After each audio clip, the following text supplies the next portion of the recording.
नमस्कार दोस्तों, मैं हूं doctor Pratibha Dogra, practising pulmonologist from Gurgaon. आज हम बात करेंगे वैक्सीनेशन के पहले, वैक्सीनेशन के दौरान और इसके बाद हमें किन चीज़ों का ध्यान रखना चाहिए। तो दोस्तों, पहली बात, वैक्सीनेशन बहुत ज़रूरी है। Vaccination has proved to be protective and it is the only thing that has decreased the rate of infection in covid. तो इसमें कोई डाउट नहीं है कि हमें वैक्सीनेशन लेनी है या नहीं लेनी। वैक्सीनेशन ज़रूरी है, बस कुछ चीज़ों का ध्यान रखना है। अब अगर हमने वैक्सीनेशन की अपॉइंटमेंट ले ली है तो वैक्सीनेशन के जाने से पहले आपको क्या क्या करना चाहिए। एक तो आप जब जाएंगे अपना आप आधार कार्ड या कोई भी फ़ोटो आइडेंटिटी अपने साथ लेके जाएंगे। दूसरी बात, जाएंगे तो पूरा अपना एक वेल फिटिंग मास्क पहन के बाहर जाएंगे और जो हमारा कोविड एप्रोप्रिएट बिहेवियर है वो पूरा फॉलो करेंगे, क्योंकि वैक्सीनेशंस हो रही हैं पर वहाँ पे रश भी बहुत है। तो वैक्सीनेशन के दौरान हमें कहीं से इन्फेक्शन ना हो जाए, इसका हमें पूरा ध्यान रखना है, जिसके लिए आपको मास्क पहनना है, अपने स्टरलाइज़र यूज़ करना है, हैंड सैनिटाइजेशन करना है। ये जो सब चीज़ें जो हम यूजुअली करते हैं वो आपने सब फॉलो करनी है। तो घर से निकलने से पहले अच्छे से खाना खा के जाइए। ऐसा नहीं कि खाली पेट चले जाइए या पानी ठीक से नहीं पिया, क्योंकि हो सकता है वैक्सीनेशन के बाद थोड़ा सा वीकनेस आती है, तो आपको वीकनेस नहीं फील होना चाहिए। So you should have proper meal and you should be proper hydrated before you get vaccinated. एक चीज़ जो आपको और ध्यान रखनी चाहिए वो है कि आपको कपड़े कैसे पहनने चाहिए। कपड़े जो होंगे कंफर्टेबल और लूज़ होने चाहिए। अगर ये सब हम जानते हैं कि जो ये वैक्सीनेशन है इंट्रामस्कुलर है और यूजुअली ये अपर आर्म में दिया जाता है, तो ऐसे कपड़े पहनने चाहिए जिसमें अपर आर्म पे इंजेक्शन लगाने में कोई प्रॉब्लम नहीं आए। वैक्सीनेशन कराने से पहले एक बहुत इंपॉर्टेंट चीज़ जो आपको जाननी चाहिए, अपने वैक्सीनेटर से आप पूछेंगे कि ये वैक्सीन कौन सी है, कोविशील्ड है या कोवैक्सीन है। अब देखिए, इसमें भी कोई दो राय नहीं है कि जो वैक्सीन दोनों ही इक्वली एफिकेशियस हैं, इक्वली इफेक्टिव हैं, लेकिन जो आपकी डोजेज़ हैं, 2 डोजेज़ हैं, वो एक सेम वैक्सीन की ही होनी चाहिए। तो अगर आपको फर्स्ट डोज कोविशील्ड की लगा है तो सेकंड डोज भी कोविशील्ड की लगेगी। अगर फर्स्ट डोज कोवैक्सीन है तो सेकंड डोज भी कोवैक्सीन की लगेगी। इसलिए ये जानकारी लेना अपने वैक्सीनेटर से बहुत ज़रूरी है। अगर वैक्सीनेशन करवाते हुए किसी तरह की आपको घबराहट लग रही है या एंग्जाइटी हो रही है, जस्ट टेक डीप ब्रेथ्स, लंबे लंबे सांस लीजिए और रिलैक्स रहिए आप। और कोविड वैक्सीनेशन के बाद हमें किन चीज़ों का ध्यान रखना है।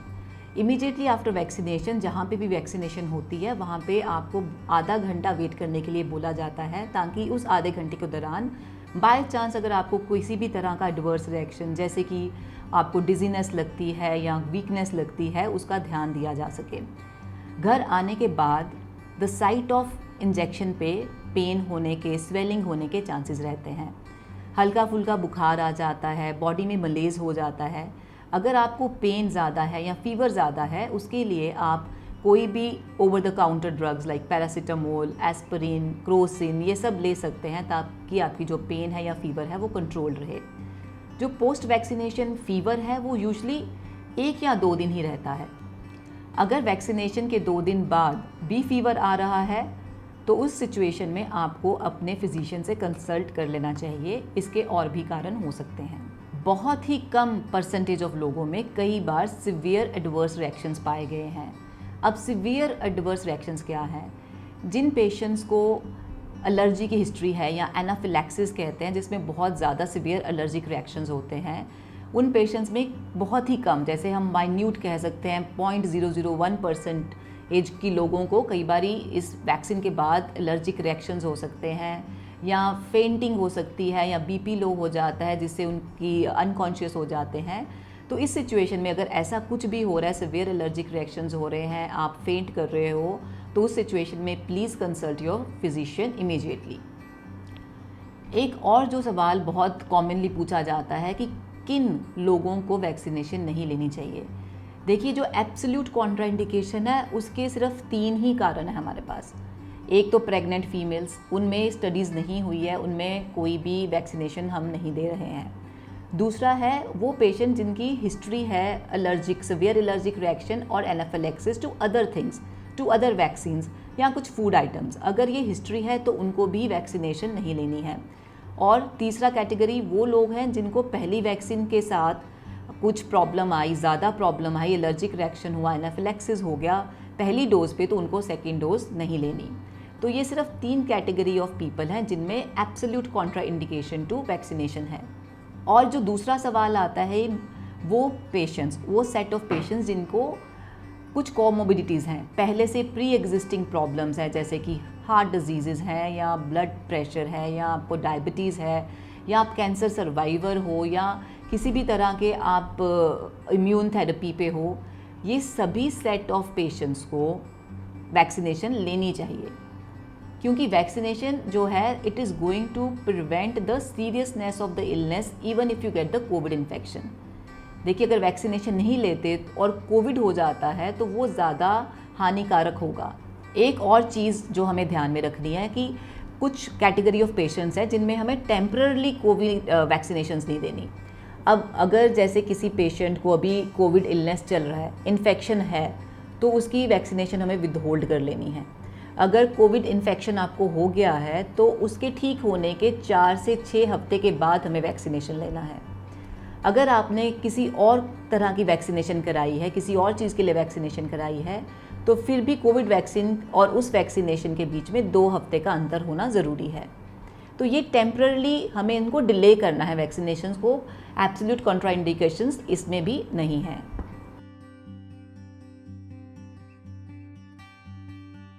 देखिए, अभी तक कोई ऐसी स्टडीज़ नहीं है, कोई ऐसा एविडेंस नहीं है कि पोस्ट वैक्सीनेशन आप अल्कोहल नहीं ले सकते या अल्कोहल लेने से वैक्सीनेशन का असर कम हो जाता है।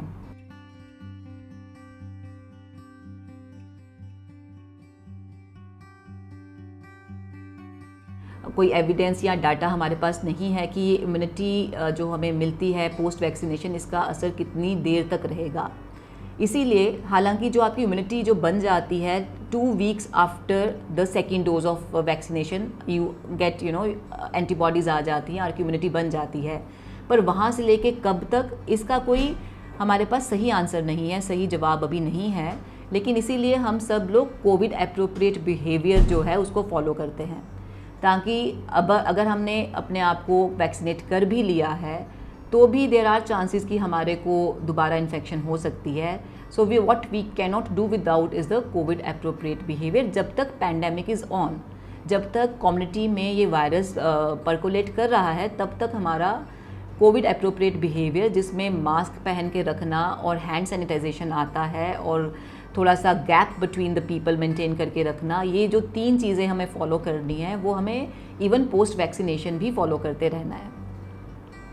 Another myth around vaccination is fertility. बहुत ही प्रेवलेंट है, बहुत ही कॉमन मिथ है कि वैक्सीनेशन से फीमेल फर्टिलिटी, मेल फर्टिलिटी दोनों ही इफ़ेक्ट हो रहे हैं। देखिए, कोई भी स्टडीज़ में ऐसा कुछ नहीं अभी तक प्रूव हुआ या कोई एविडेंस नहीं है। और ये जितनी भी वैक्सीनेशंस आई हैं they have been tested on human beings and it has not been found and for that matter any kind of vaccinations तो बहुत सदियों से अब हम करते आ रहे हैं। हमारे vaccination is a very old technique. तो ये कोविड वायरस के लिए वैक्सीनेशन है, पर इससे पहले तो बचपन से वैक्सीनेशन तो हमारे को लगती ही हैं और ये सेम टेक्निक से ही ये न्यू वैक्सीनेशन बनी है। सो इसमें कोई I think there is no truth in this myth कि this will affect the fertility और decrease the fertility for both men and women. तो बहुत अक्सर क्या होता है, लोग कहते हैं हम वैक्सीनेशन कराने गए थे, उसके बाद जी हमारे को कोविड हो गया।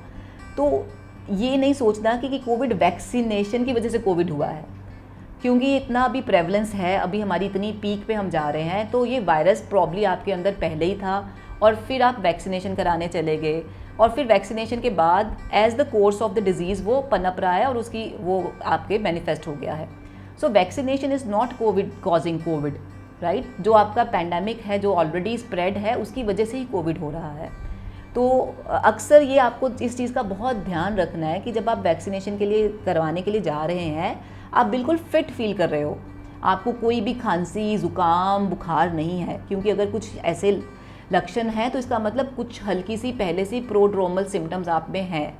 अगर प्रोड्रोमल सिम्टम्स हैं, चाहे बहुत ही कम हैं, तो भी आपको वैक्सीनेशन नहीं कराना। तब अगर इन्फेक्शन जब होती है उसके ठीक होने के 14 दिन के बाद वैक्सीनेशन कराना है।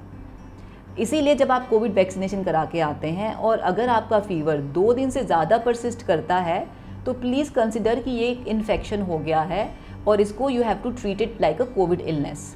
और इसके साथ ही वही बात है, वैक्सीनेशन तभी कराना जब आप बिल्कुल फिट फील कर रहे हैं। अगर आप किसी भी चीज़ से रिकवर कर रहे हैं, किसी और प्रॉब्लम से, जैसे आपको पेट खराब है या डायरिया है, you are not feeling your best, तो जो एक्यूट इलनेस से आप किसी भी तरह से अगर आपको है या रिकवर कर रहे हैं, तो उसके बाद थोड़ी गैप के बाद आपको वैक्सीनेशन कराना है। When you are not feeling fit enough तो वैक्सीनेशन हम नहीं कराएंगे। तो क्या ये जो हमारी अभी हमारे पास वैक्सीनेशंस हैं, will they B protecting us for the newer strains? ये भी एक बड़ा कॉमन सवाल है। तो देखिए, जो ये वैक्सीन्स बनाई गई हैं, इस तरह से बनाई गई हैं कि इसमें हमारी जो इसे कहते हैं मल्टी प्रोंग्ड हमारा इम्यून रिस्पॉन्स जनरेट होता है, तो that kind of protects us from different kind of strains. तो अभी तक जितना भी प्रेवलेंट स्ट्रेन्स हैं और जो हमारी करंट वैक्सीनेशंस हैं, they are able to give us good amount of protection against the viruses. तो इरिस्पेक्टिव क्या स्ट्रेन है क्या नहीं है, जो हमारे पास 2 वैक्सीन्स हैं, Covishield, Covaxin, they are highly efficacious. They have really proven to decrease the rate of infections. So please don't get into any doubts and get yourself vaccinated.